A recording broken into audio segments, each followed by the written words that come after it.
Assalamualaikum Bu Bidan. Waalaikumsalam Bu. Saya kesini ingin konsultasi KB. Saya kan baru nikah, umur saya baru 23 tahun. Dan saya nggak ngerti cara pemakaian KB dan KB itu seperti apa.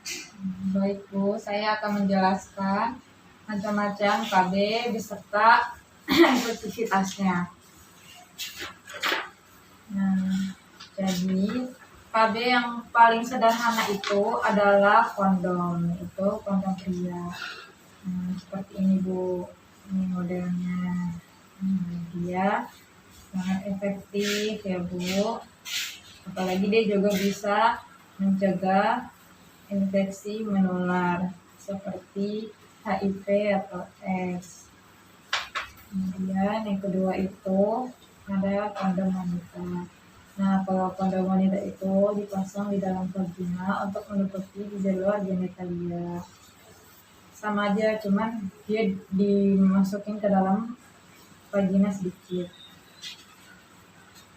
Nah, kemudian apa resiko dari pemakaian kondom? Kondom tergolong aman, namun tetap harus diwaspadai adanya kemungkinan alergi karena kondom itu ada yang terbuat dari latex, yaitu plastik, sehingga membuat timbulnya iritasi kulit. Kemudian ada spermisida. Nah, kalau spermisida itu merupakan zat kimia yang membunuh sperma setelah keluar dari penis untuk mencegah kehamilan. Ini juga cukup efektif digunakan secara tunggal. Nah, ada juga yang dia bentuknya aerosol atau busa, tablet vaginal, suppositoria atau dissolvable film dan krim. Nah, ini juga dia sangat efektif ya Bu ya. Dia juga bisa melindungi dari tertularnya infeksi menular seksual seperti HIV atau AIDS. Namun kekurangannya ini hanya bertahan 1-2 jam efektifnya sebelum melakukan hubungan seksual. Nah, jadi cara menggunakannya itu kalau untuk spermisida harus menunggu 15-20 menit setelah pemasangan. Sebagai kontrasepsi, efektivitas spermisida bergantung pada kepatuhan mengikuti cara penggunaan. Memang agak ribet sih Bu menurut saya kalau spermisida. Nah, selanjutnya ini metode kontrasepsi yang hormonal. Yang pertama itu ada pil KB. Nah, kalau pil KB itu pil yang di dalamnya itu terdapat hormon. Nah, hormon itu substansi kimia yang mengatur dan memfungsikan organ tubuh. Nah, jadi si pil hormon ini dapat mengatur ovarium dan uterus. Kemudian ada KB suntik. Nah, kalau KB suntik itu ada 2 ya Bu, ada KB suntik 1 bulan, ada KB suntik 3 bulan. Nah, kalau KB suntik 3 bulan biasanya disebut DMPA. Bedanya apa? Kalau KB suntik 1 bulan itu dia ada kandungan hormon progestin atau progesteron sama hormon estrogen. Jadi pil kombinasi ada 2 hormon. Nah, kemungkinan mungkin efek sampingnya akan lebih terasa gitu Bu. Tapi kalau yang KB suntik 3 bulan dia hanya berisi hormon progesteron tapi nggak ada hormon estrogennya. Nah, seperti itu Bu. Jadi mungkin bedanya di efek samping aja. Selanjutnya, nah, terus ya. Selanjutnya ada implan atau norplan. Nah, kalau implan atau norplan ini seperti ini, dia adalah susuk, yaitu norplan yang dimasukkan ke dalam tubuh kita itu di bagian lengan sini, lengan dalam. Nah, dia efektif mencegah kehamilan lebih dari 5 tahun. Nah, jadi nanti ada 6 batang kapsul kecil yang fleksibel. Dia juga terbuat dari silastik berisi levonorgestrel. Nah, apa itu? Itu adalah suatu hormon progesteron yang memiliki panjang 3,4 cm dan diameter 2,4 mm. Nah, cara kerja Norplant ini bagus banget. Dia bisa mengetatkan di serviks, dia bisa menghambat pembuahan sekitar 50%, kemudian menekan pertumbuhan endometrium, dan mengurangi produksi progesteron, hormon dalam tubuh kita secara alami.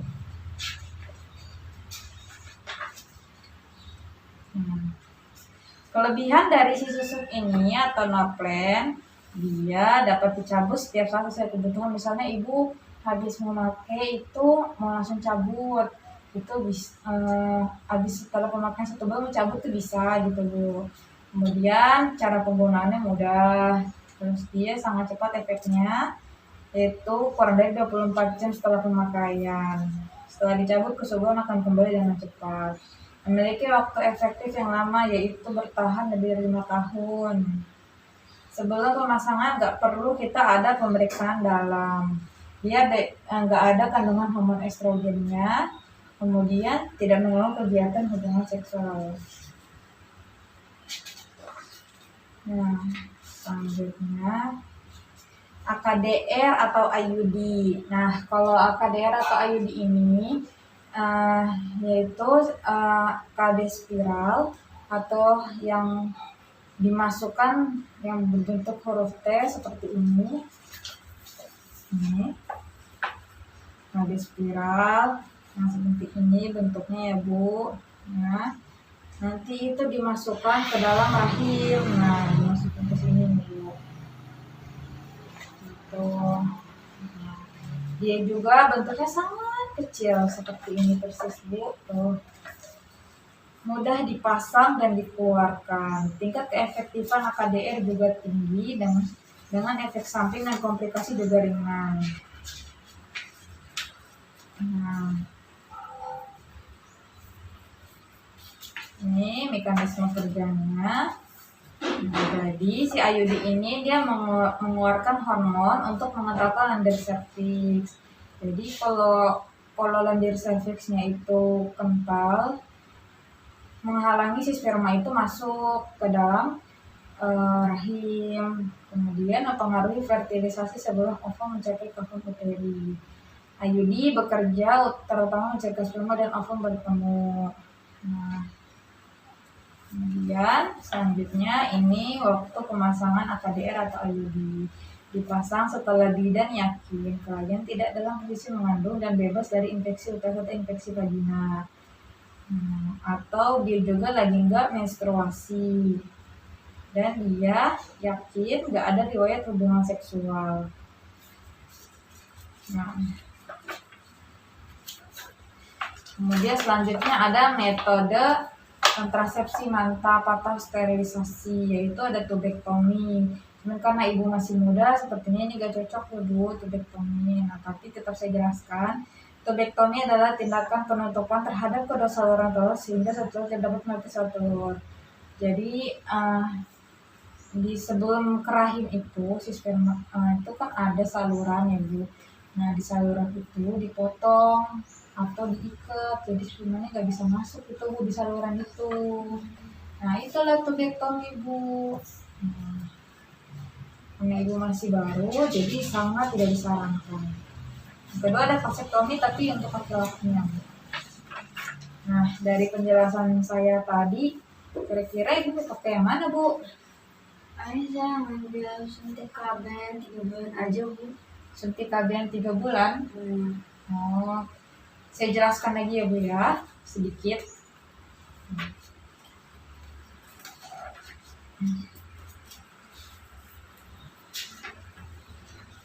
Nah, mekanisme kerja dari suntik KB 3 bulan ya, yaitu dia bisa mencegah terjadinya ovulasi. Ovulasi itu pas kita lagi keadaan subur. Nah, sel telur itu menghasilkan telur. Kemudian menurunkan hormon luteinizin. Nah, ini juga untuk kesuburan, jadi menurunkan hormon kesuburan. Kemudian endometrium menjadi dangkal dan atrofis dan kemudian tidak aktif. Maksudnya itu intinya dia mencegah kesuburan itu naik meningkat. Tuh. Tapi dia tidak berbahaya, Bu.